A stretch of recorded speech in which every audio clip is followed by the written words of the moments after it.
intentar entender qué es lo que está pasando en Venezuela y sobre todo los últimos incidentes, desde el fin de semana hasta ayer inclusive. Estamos ya recibiendo con mucho gusto a Álvaro Padrón. Álvaro, bienvenido. Gracias.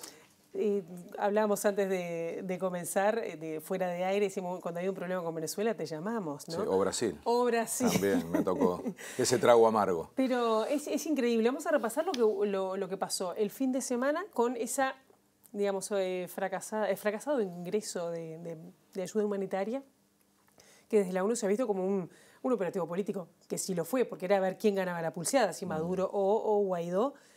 ¿Quién ganó? ¿Qué incidencia tenía? Es decir, porque no era un ingreso simple de ayuda humanitaria, se jugaba a Guaidó, presidente autoproclamado, su liderazgo, ¿o no? ¿Qué se jugaba ahí? No, me gusta tu imagen de la pulseada, porque en mi opinión esto es otra vez un nuevo empate, ¿no? Estamos acostumbrados a ver en Venezuela un equilibrio de fuerzas, que es lo que explica por qué sigue sin haber un desenlace. Hay un equilibrio de fuerzas. Nadie puede desplazar a la otra parte. El gobierno no consigue desplazar a la oposición del centro político y la oposición no consigue desplazar al gobierno de su capacidad de controlar al país, porque cada uno además tiene una parte importante de la población, hay que decirlo. Por eso es dramático pensar que Venezuela pueda resolverse si no es a través del diálogo, porque es una sociedad dividida con gente detrás. O sea, hay millones de personas que apoyan al chavismo y hay millones de personas que están dispuestas al cambio político. Y digamos que Guaidó ha logrado desde la oposición sumar a la gente que lo apoya la gran parte de la comunidad internacional, particularmente a Estados Unidos, y Maduro tiene a las Fuerzas Armadas. Entonces, ese equilibrio de fuerzas nos lleva a que cada pulseada es como un gesto de fuerza de cada lado, pero siempre termina en un empate. Recordemos los plebiscitos. Unos votando 6 millones, después un revocatorio 6 millones para la oposición. Es decir, siempre están en esa especie de callejón sin salida, que yo creo que hace que ninguno pierda, que todos empaten, salvo la gente. Claro. Porque la que la está pasando mal en Venezuela es la gente. Claro, pero acá, por ejemplo, yo me imagino que la entrada, el ingreso de ayuda humanitaria era un caballo de Troya para Maduro, ¿no? Y acá, al no haber pasado, exacto, Guaidó quedó como, tuvo que buscar apoyo, aún más apoyo, te pregunto, sí. ¿con el Grupo de Lima? Esta pulseada la gana el gobierno. Es decir, es un intento de Guaidó, creyendo que tenía la pulseada ganada, porque para él parecía muy claro que de este episodio no podía salir bien parado el gobierno, ¿no? Con el título de ayuda humanitaria había una primera impresión diciendo, por favor, medicinas, comida, ¿cómo va el gobierno? No? Bueno, ¿cuáles eran los elementos que le permitían a Guaidó pensar que ganaba una pulseada?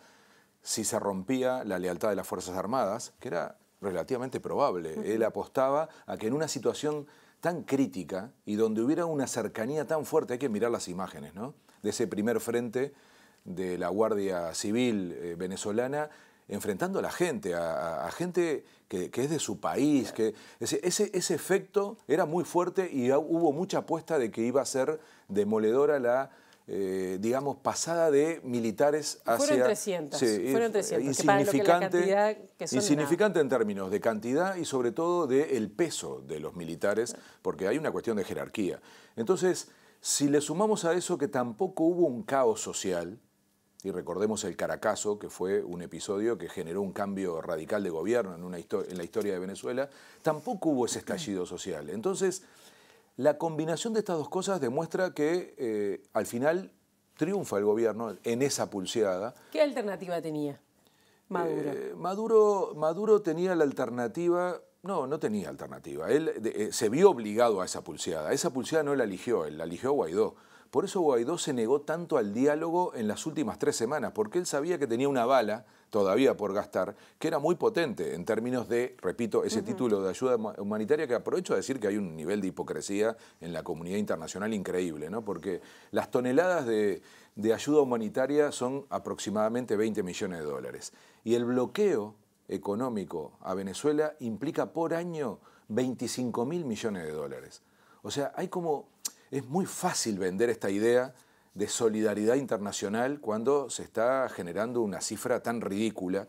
independientemente de todas las demás discusiones, si los camiones tenían o no, quién los prendió fuego. Es decir, hay una desproporción entre lo que se vende desde el punto de vista del interés humanitario y lo que realmente está ocurriendo, y repito, con la gente en el centro, porque los bloqueos siempre los paga la gente. No es verdad que los bloqueos terminen afectando a gobiernos.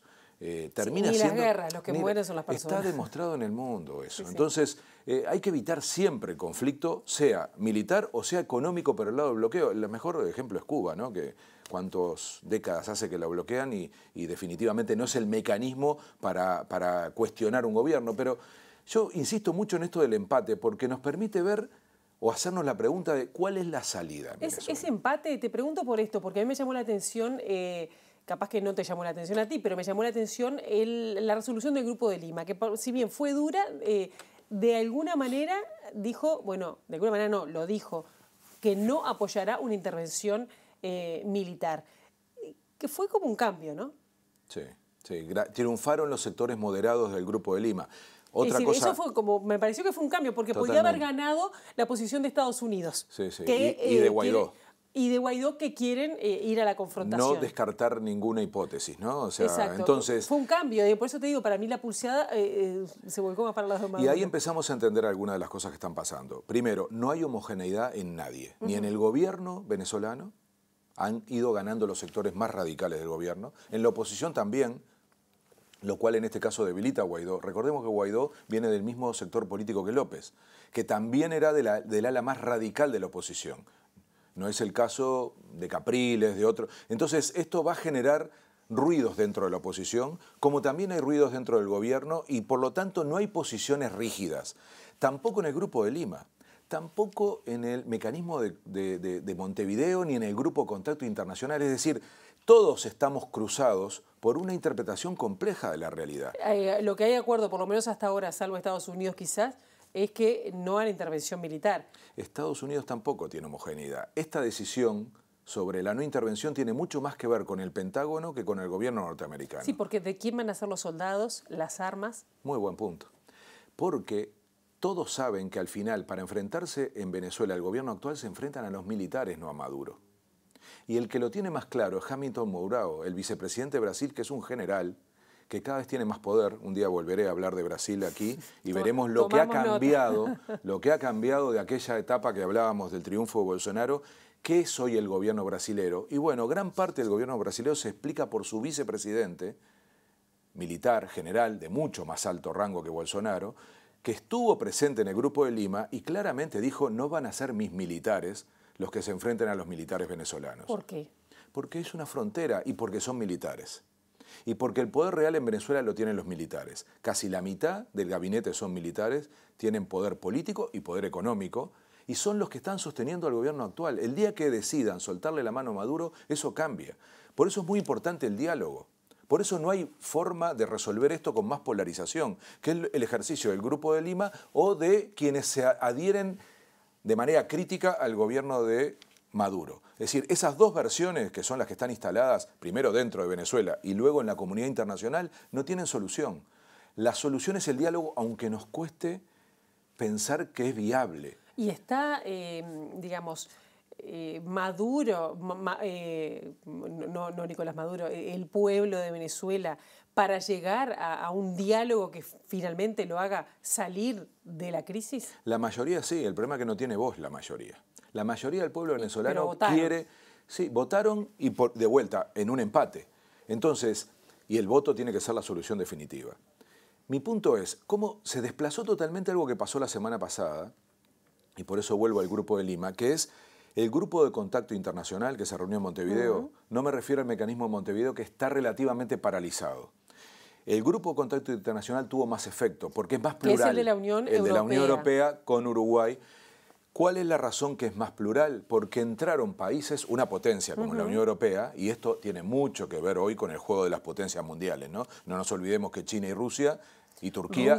Rusia está haciendo su juego. Están respaldando al gobierno, Estados Unidos. Entonces, la Unión Europea no quiere quedar ni de un bando ni de otro. Quiso jugar a una lógica intermedia a pesar de que varios de sus países miembros reconocieron a Guaidó, pero les vino bien una especie de camino intermedio o de solución alternativa que fue la convocatoria de México y Uruguay en Montevideo.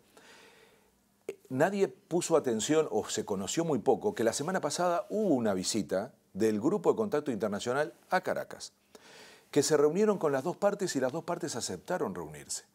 La actual presidenta de la Asamblea Constituyente, Delcy Rodríguez, la recordamos porque fue canciller y con unas particularidades que la vamos a recordar todos por lo que pasaba en el Mercosur y demás, y el vicepresidente de la Asamblea Nacional, es decir, los dos parlamentos. Los dos segundos, digamos. En esta lógica que es tremenda, porque parece que todo en Venezuela está duplicado, salvo el ejército. Todo está duplicado, Poder Ejecutivo, Presidente, Parlamento, Tribunal de Justicia, todo hay dos versiones, menos el Ejército. Entonces, en esta visita hubo bastantes consensos. En primer lugar, aceptar sentarse a negociar, las dos partes. Segundo, todos quieren elecciones y están convencidos que la ganan, las dos partes. Con lo cual, lo único que resuelve esto es que la gente sea la que diga realmente quién puede ganar. Y tercero, por primera vez el gobierno acepta la necesidad de la ayuda humanitaria. Por eso este tema se vuelve clave. Y eso 48 horas antes de que ocurriera lo del sábado, o sea, todavía pendiente de la pulseada que acabamos de mencionar. ¿Por qué digo todo esto? Porque está vivo el proceso de diálogo. Y después de lo que pasó el sábado, más vivo aún, porque el Grupo de Lima demostró que no tiene fuerza, y Guaidó tampoco, y el gobierno norteamericano tampoco, para generar una situación que no pudieron resolver el sábado y que por lo tanto los obligó el lunes a decir, bueno, esto lo resuelven los venezolanos y las venezolanas, esto tiene que hacerse en paz. Es decir, lo que tú planteabas. ¿Pero no tienen fuerza o no les interesa gastar recursos en esta? Las dos cosas, y es parte de no tener fuerza. Es decir, esa es una solución demasiado costosa que además no reúne consenso interno en el propio Grupo de Lima, repito, por el factor militar, que vale para Colombia, a pesar de los discursos de Duque, vale para Brasil particularmente, porque son países frontera, es un conflicto que cuando empieza no se sabe cuándo termina, y los que están lejos lo miran de lejos. Entonces, esa clave va a ser muy importante hasta que el sector militar venezolano no defina y se mantenga donde está, no hay posibilidades de una intervención militar. ¿Qué tenemos que esperar ahora? Bueno, Guaidó quedó muy mal parado. Ni siquiera está dentro de Venezuela en este momento. No, es más, ya anunció Maduro que si vuelve lo van a juzgar. Lo cual tiene que cuidarse Maduro, porque generar una víctima puede, y recuerden la amenaza del vicepresidente de Estados Unidos diciendo nosotros estaríamos dispuestos a una reacción, en fin, amenazó con eso y con cualquier agresión a Colombia, ¿no? Mucho discurso igual, ¿no? Pero de todos modos, victimizar y generar una víctima es lo que menos le conviene a Maduro. Es generar una excusa. Maduro mismo se dice víctima, ¿no? Él ha dicho, si me matan, el pueblo sabrá encauzar, en fin. Lo que queda, sinceramente, lo que queda es el espacio del diálogo. Ojalá este fracaso, esta pulseada que hoy ganó parcialmente el gobierno que tampoco tiene condiciones para que las cosas queden como está, porque el gran problema de Venezuela, y eso lo digo. Ahora, perdóname, si las elecciones las gana quien las gane, igual el pueblo de Venezuela va a estar dividido y en una situación de crisis. Es que la elección productiva, económica, es lo fundamental. social. Es que la elección, yo soy de la idea de que tiene que ser sin Maduro y sin Guaidó. Ninguno de los dos tiene condiciones de unificar. La elección tiene que servir, en primer lugar, para unificar mínimamente a la sociedad detrás de lo que acabas de decir, un programa de reconstrucción nacional, que va a ocurrir cuando la sociedad internacional deje de mirar Venezuela, porque el gran problema de Venezuela es el día después. El día después de la solución política... ¿Y qué papel tienen las transnacionales? Empieza lo más duro, porque ahí hay recursos muy valiosos y están en disputa. Por eso, para América Latina es muy importante que esto se resuelva dentro de Venezuela y con el apoyo de América Latina, sin la intervención de las grandes potencias. Si no se vuelve, a ver, corregime, a 20 años atrás. Sí, así es, que es la dependencia de América Latina en relación a las grandes potencias que no tienen solidaridad, tienen intereses. Negocios. Cualquiera de las dos partes, China, Rusia, Estados Unidos, están mirando a Venezuela a partir de sus negocios, de sus empresas. Álvaro, ya se nos termina el tiempo, pero ¿cuál pensás que van a ser los próximos pasos para salir de acá? Yo creo que ojalá quienes estuvieron en el grupo de contacto internacional hagan un informe de lo que vieron, de lo que acordaron, de cómo seguir un camino de diálogo en donde ambas partes, después de esta última pulseada, que no deja a nadie bien parado, cuidado, un empate no quiere decir que alguien ganó, quiere decir que siguen en una situación, digamos, de stand-by. Entonces, ojalá vuelva a la ruta de la negociación, empiece a fructificar esa conciencia de cada una de las partes que solos no pueden y que no van a poder desplazar a la otra parte, y aparezcan los sectores en el gobierno y en la oposición que tienen voluntad de diálogo, que son mayoritarios. Lo que pasa es que la radicalización, y por eso... O lo que vemos también en los medios. Desde afuera, cuidado con poner más leña al fuego. Particularmente en Uruguay, en clima electoral, poco favor le hacemos a la sociedad venezolana si transferimos esa polarización a nuestra realidad interno, claro, y tratamos de sacar un provecho menor de votos. Eso sería lamentable, no tiene que ver con la historia de la política exterior uruguaya y, por supuesto, mucho menos con la solidaridad con un pueblo que la está pasando muy mal. Y justamente de eso, y tenemos un minuto, se está viendo este conflicto en clave interna, ¿no? Escuchamos hace un ratito aquí mismo en Informe Capital las diferencias entre el oficialismo y la oposición y trayendo agua para su molino, ¿no? Se está haciendo ese camino en Uruguay. Parece difícil separar la elección y la campaña electoral de cualquier tema en Uruguay, hasta de la muerte de alguien, ¿no? De un joven, como pasó recientemente. Pero yo creo que hay que hacer un esfuerzo. Yo confío mucho en el sistema político uruguayo, en los partidos, sobre todo en los partidos serios, y creo que sería muy malo, primero para Venezuela, porque contribuiríamos muy poco, y muy malo para la democracia uruguaya, que merece levantar la mira y pensar en que hay valores y hay principios en la política internacional que han defendido todos los gobiernos, salvo la dictadura, en la historia de Uruguay. Claro, y cuando dice el oficialismo, esto es entre la guerra y la paz, ¿va por ahí o como dice la oposición, hay pasos intermedios o hay también estados intermedios? No, es la guerra o la paz. Hoy es la guerra o la paz y sobre todo es la no intervención, que eso es una definición que para un país chico es muy importante en política internacional. Entonces, en este momento esos principios deberían ser defendidos por el conjunto del sistema político, entre otras cosas para que la gente entienda qué opciones de voto tiene en un año electoral y qué visiones va a tener de un gobierno en materia de política internacional. Por ejemplo, preguntar a los partidos, ¿entrarían al Grupo de Lima? ¿Estarían en la misma mesa en donde el vicepresidente de Estados Unidos se da el lujo de venir y mandar? Esas son preguntas que habría que... Yo prefiero esa discusión en la campaña electoral más que posicionamientos retóricos que en vez de ayudar a Venezuela la complican y que no aclara nada sobre las opciones políticas a la hora de nosotros los votantes con respecto al futuro electoral uruguayo. Gracias, Álvaro. A ustedes.